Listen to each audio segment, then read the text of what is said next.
ना रोहित अंकल नहीं है। तुम्हें इंतजार करना है तो करो, मैं रोकूंगी नहीं। और वैसे भी मेरा घर होता तो कब का बाहर निकाल चुकी होती तुम्हें। दिव्यानी, मैं तुम्ही से बात करने आई। How dare you touch me? छुओ मत मुझे। प्लीज, मैं तुमसे सिर्फ 5 मिनट बात करना चाहती हूँ। 5 मिनट? मेरे पास तुम्हारे लिए 5 सेकंड्स भी नहीं है तारा।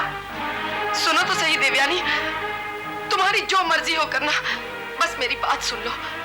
अगर मेरी वजह से तुम्हें कोई भी तकलीफ हो तो मुझे माफ मत करना, जो चाहे सजा दे देना, लेकिन अपने घर लौट चलो, अपने पापा की खातिर। तुम कौन होती हो मुझे मेरे पापा की दुहाई देने वाली? अरे कोई दूर की रिश्तेदार होती तब तो बात अलग थी। तुम यहाँ आकर मुझे अपने ही घर ले जाने की बात कर रही हो। होती कौन हो तुम? तुम्हारी औकात क्या है? एक खूनी की बेटी जिसे जिंदगी में पैसा कमाने का कोई और तरीका नहीं मिला तो आके चिपक गई दीपक सेठ से, क्योंकि वो पैसे वाला था। पहले तो उसे अपने प्यार के जाल में फंसाया, फिर मौका देकर दोनों बाप बेटी ने उसे जेल में भेज दिया ताकि उसका सारा कारोबार, सारा पैसा हथिया सको, है ना? क्या मैं समझती नहीं हूँ तुम्हें?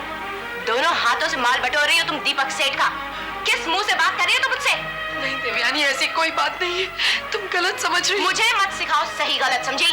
और तुम मुझसे मिलने आई हो ना, तो I am asking you to get out. नहीं देवयानी, तुम गलत समझ रही हो। एक बार अपने घर लौट चलो, मुझे मौका दो सारी बात साफ साफ बताने का। तुम्हें खुद ही यकीन हो जाएगा, जान जाओगी कि तुम इतने साल मुझे कितना गलत समझती रही हो। तुम्हें मौका दूं? तुम्हें? ताकि तुम अपने झूठे किस्से सुनाकर मुझे भी अपने जाल में फंसा लो, जिस तरह पापा को फंसाया था। अरे जिस तरह उनकी जिंदगी तबाह की थी, मेरी भी जिंदगी तबाह करना चाहती हो? जिस तरह उन्हें जीते जी खा गई, मुझे भी खा जाओ। तुम जैसी औरतों को मैं अच्छी तरह समझती हूँ। तुम तो उस अजगर से भी ज्यादा खतरनाक हो जो गले में फांसी की तरह लिपट कर जिंदा निकल जाता है। देवयानी प्लीज, मुझे एक मौका और दो। 6 महीने में तुम्हारे पापा घर लौट आएंगे, उन्हीं की खातिर अपने घर चली चलो। अगर उन्हें पता चला कि तुम इतने साल अपने घर से दूर रही हो तो मर जाएंगे। मर तो वो कब के मेरे लिए गए थे। 8 साल पहले ही तुमने उन्हें मार डाला था। अब क्या समझा रही हो मुझे? ये बताना चाहती हूँ कि वो जिंदा है तुम्हारे लिए। तुम्हारी वजह से शायद इतने सालों तक वो सारी तकलीफें झेलते रहे, क्योंकि तुम्हारी आस में हर घुटन उनके लिए सांस बनी रही। मैं अपने हर खत में तुम्हारा जिक्र करती रही, कभी ये पता नहीं लगने दिया कि हम लोग आपस में मिलते तक नहीं। वाह, इतना बड़ा झूठ बोला तुमने तारा। क्यों? अब तुम्हारी एक एक चाल मेरे सामने साफ होती जा रही है। तुम नहीं चाहती थी कि पापा के दिमाग में ये बात आए कि हमें कोई झगड़ा है, और इसी वजह से सारा कारोबार तुम्हारे हाथों में था। अब क्योंकि वो बाहर आने वाले हैं तो तुम्हें इस बात का डर है कि कहीं तुमसे ये सब कुछ छिन ना जाए, इसलिए तुम चाहती हो कि पापा के दिमाग में यही बात बैठी रहे कि हमें कोई झगड़ा नहीं है ना? लेकिन देवयानी इतनी बेवकूफ नहीं है। तड़पा तड़पा कर मारूंगी मैं तुम्हें। मैंने ये झूठ अपने लिए नहीं बोले देवयानी, ये सब मैंने तुम्हारे पापा के लिए किया। अरे मुझे पता है तुमने ये सब किस लिए किया है। आ जाने दो उन्हें भी बाहर, जान लेने दो उन्हें भी सच्चाई, सब पता लग जाएगा उन्हें। और देखना, जिस तरह यहाँ लौटने पर मैं घर नहीं आई ना, वो भी नहीं आएंगे। फिर देखते हैं वो किसके पास रहते हैं, तुम्हारे या फिर मेरे। देवयानी, मुझे कुछ नहीं चाहिए, उन्हें भी तुम अपने पास ही रख लेना। बस एक बार घर लौट चलो, please Devyani. Get out, you bitch! Devyani, मैं हाथ जोड़ती हूँ, प्लीज घर लौट चलो। अब क्या मैं भी तुम्हारे हाथ जोड़ूं? सीधी तरह क्यों नहीं जाती यहाँ से? देवयानी, एक मिनट।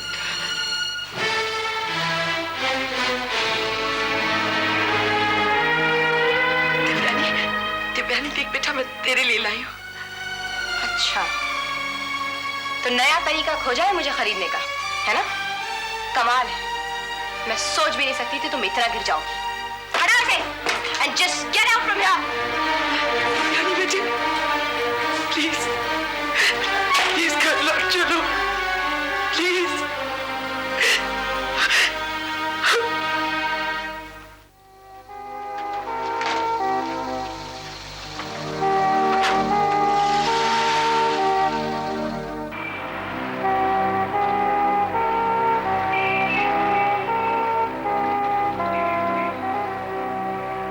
नहीं नहीं, ये मेरी मम्मी नहीं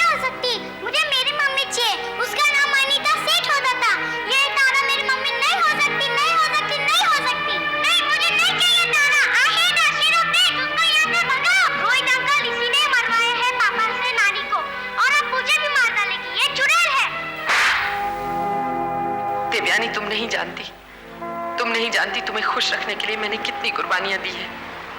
अपनी ममता को भी कुर्बान कर दिया है मैंने। रोहित ने ठीक कहा था उसने, जब मैं अपना बेटा आरजू को सौंप के मॉरिशस से वापस बॉम्बे आई थी। तारा? रोहित, तारा, तुमने बताया क्यों नहीं कि तुम वापस आ चुकी? अरे मुझे धक्का लगा ये जानकर कि तुम बॉम्बे पहुंच चुकी हो। कहां नहीं तुम्हें ढूंढा।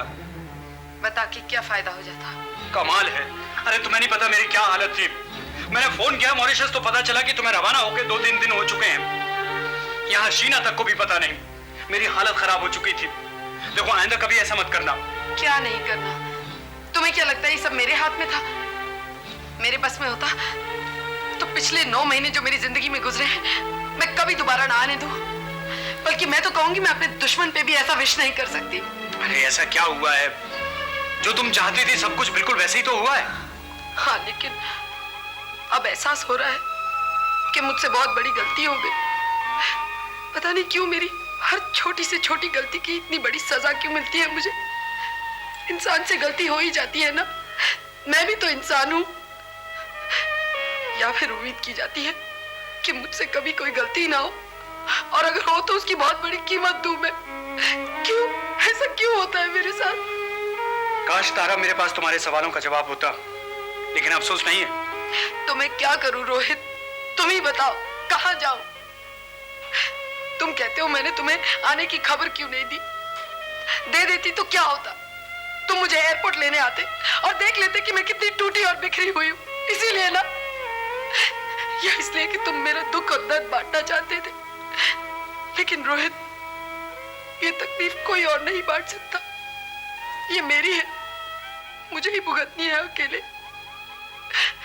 तुम या कोई भी जो मुझे चाहता है मुझ पे तरस खा सकता है, अफसोस जाहिर कर सकता है, लेकिन मेरे दर्द का एहसास नहीं कर सकता। और मैं नहीं चाहती कोई भी मुझ पे तरस खाए, मेरे दर्द का एहसास करे। लेकिन तारा, ऐसे में तो अपनों का होना और भी जरूरी है। मैं समझता हूं कि तुम अपनी बेचारगी नहीं बांटना चाहती हो, लेकिन हम तुम्हारे हैं तारा। अगर अपनों का प्यार मिल जाए तो जख्म जल्दी भर जाते हैं। शीना, डैनी, मैं, हम सब तुम्हारे हैं, और हम तुम्हारे लिए कुछ नहीं कर सकते हैं तो कम से कम तुम्हारे गम तो बांट सकते हैं। हमारी ओर से यही मदद होगी। नहीं रोहित, कोई मेरी मदद नहीं कर सकता, कोई रास्ता ही नहीं है। अब सिर्फ मैं ही अपनी मदद कर सकती हूँ। ये समझ के मुझे अपनी जिंदगी जीनी है, उम्र भर। अरे ऐसा क्यों सोच रही हो? सोच नहीं रही हूँ रोहित, ऐसा ही है, यही सच्चाई है और मुझे इसे मानना ही होगा। लोग भी आखिरकार अपने अजीजों की मौत का विश्वास कर ही लेते हैं ना, और उस सच्चाई के साथ जीते हैं। मुझे भी इस हकीकत के साथ जीना है।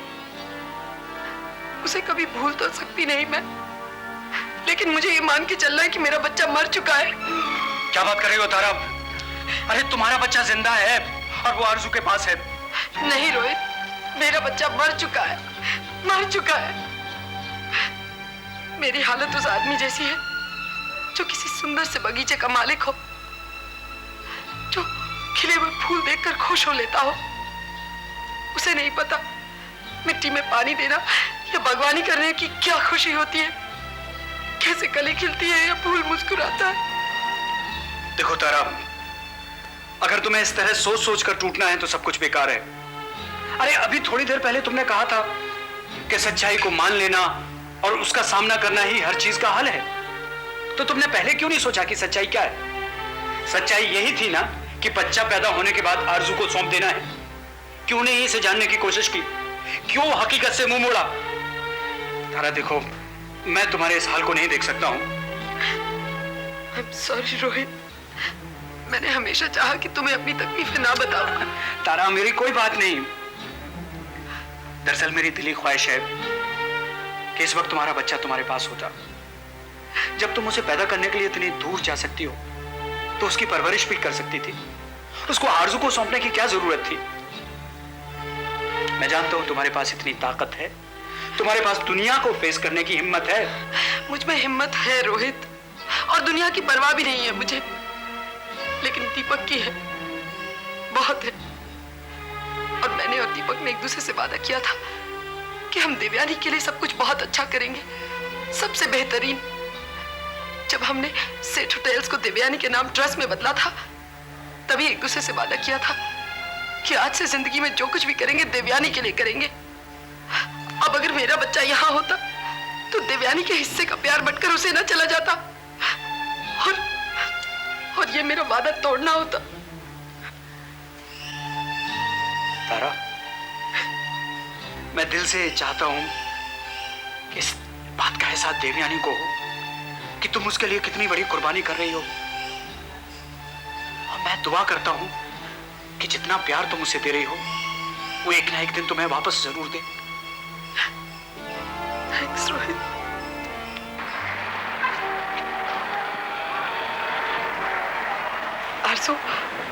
आरज़ू मैं चाहती हूँ कि इस बच्चे की परवरिश तू करे। क्या? हाँ आरज़ू, बहुत सोचने के बाद मैं इस नतीजे पे पहुंची हूँ कि तू ही है जो ये काम कर सकती है, ताकि कभी किसी को पता न चले कि मेरा कोई बच्चा भी है। करेगी ना तू? हाँ तारा, मैं करूंगी, जरूर करूंगी। तो फिर मुझे सच्चाई बता ना, बता किसके लिए कर रही है तू ये शादी? तुम्हारे लिए, अपने लिए, दोनों के लिए। तुम्हारे उस बच्चे के लिए जो अब जिंदगी में आने वाला है। आरज़ू तू कितनी अच्छी है, मेरे बच्चे को पालती रही और उसके बड़े होने की पल पल की जानकारी मुझे देती रही। वो तेरी भेजी हुई फोटोग्राफ्स और चिट्ठियां सब मैंने संभाल के रखी हैं।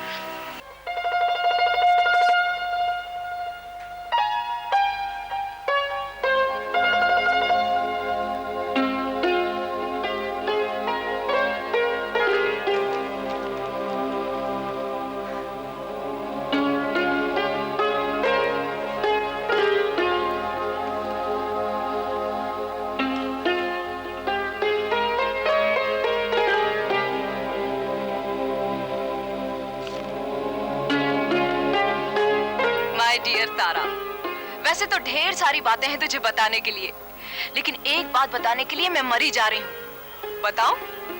नहीं, तू खुद सोच। निकल गई ना तेरी भी जान। आज बाबा ने पहली बार अपने मुंह से शब्द निकाला। क्या? माँ माँ माँ। मैं बता नहीं सकती मुझे कैसा लग रहा है, लेकिन बाबा खुद बहुत खुश था। बार बार मामा बोलता और किलकारियां भरने लगता।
हाय।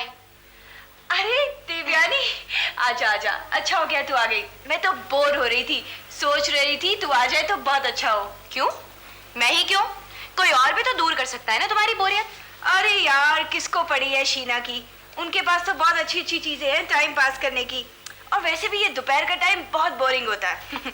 मेरे ख्याल से तो दिन का सबसे अच्छा यही टाइम है। हाँ बाबा, इस उम्र में तो हर टाइम अच्छा ही लगता है। मैं बोरिंग इसलिए कह रही हूँ क्योंकि इस वक्त दोपहर में सिर्फ एक आध कस्टमर आता है, और जबकि बाकी वक्त तो सोचने की फुर्सत ही नहीं होती।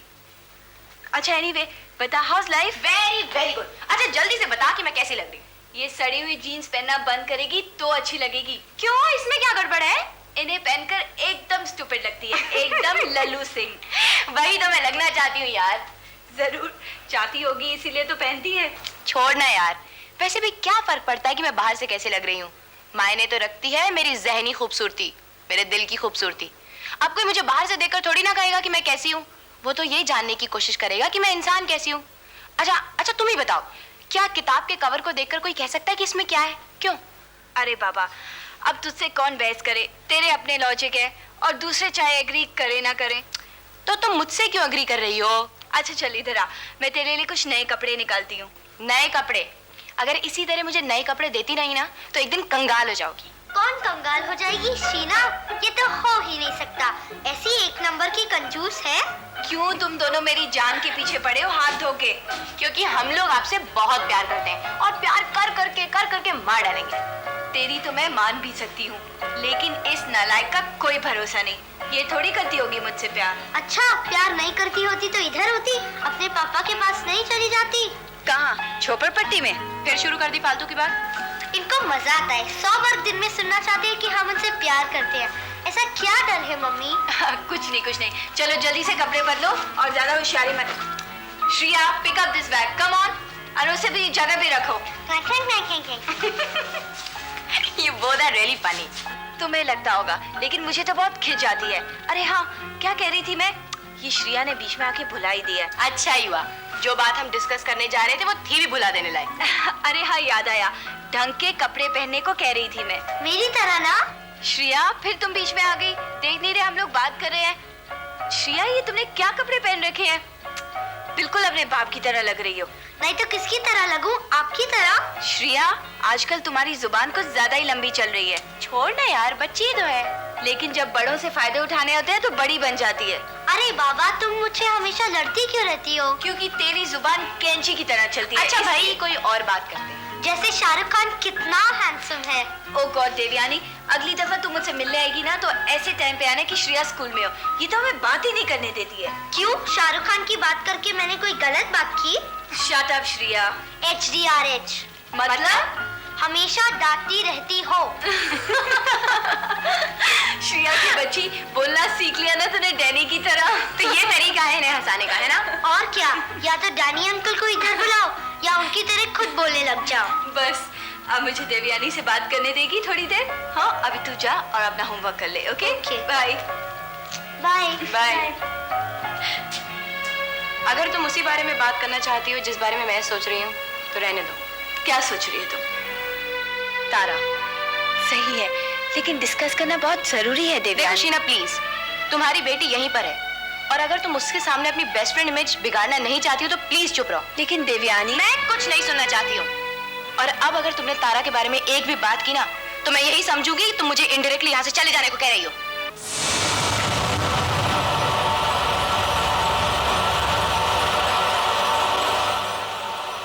May I come in?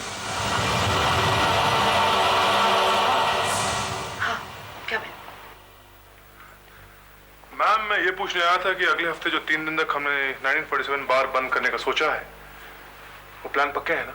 हाँ बिल्कुल, रेनोवेशन तो जरूरी है। बस फिर ठीक है, मैं उस हिसाब से फिर आगे का प्लान बनाता हूँ। बाकी सब ठीक है ना? हाँ ठीक ही है। नहीं मैम, ठीक नहीं है। मुझे ऐसा लगता है कि आप कुछ परेशान हैं, कुछ बात करना चाहती हैं। तारा जी, अगर आपको इतराज ना हो तो एक काम करते हैं, बैठ जाता हूँ, एक कप कॉफी पीते हैं और बात भी हो जाएगी। नहीं भाभी, ऐसी कोई बात नहीं है, बस वक्त ही कुछ खराब चल रहा है। क्यों? देवयानी का नाम सुना है ना तुमने? दीपक की बेटी, वो स्कूल खत्म करके बॉम्बे चली आई है और तुमसे तो कुछ छिपा नहीं है, तुम सब जानते हो। नहीं, वो तो सब ठीक है, लेकिन देवयानी का क्या है? वो घर आने को ही तैयार नहीं है, कहती है रोहित के साथ रहेगी। आपने बात की उससे? हाँ, मेरा मतलब कोशिश की, वो बात करने को ही राजी नहीं है। क्यों? क्या हुआ? कमाल है तारा जी, इतनी छोटी सी बात और आपने अपना खून जला दिया। एक काम करते हैं, मैं जाता हूं देवयानी से मिलने, देखते हैं क्या होता है। मतलब कि आपको भरोसा है मुझ पे? बिल्कुल है। बस छोड़ दीजिए ये सारा काम मुझ पर। हक दीजिए मुझे ये काम करने का। तारा जी, मैं आपका और दीपक साहब का एम्प्लॉय हूं। मैं उसके पास इस हैसियत से जाऊंगा।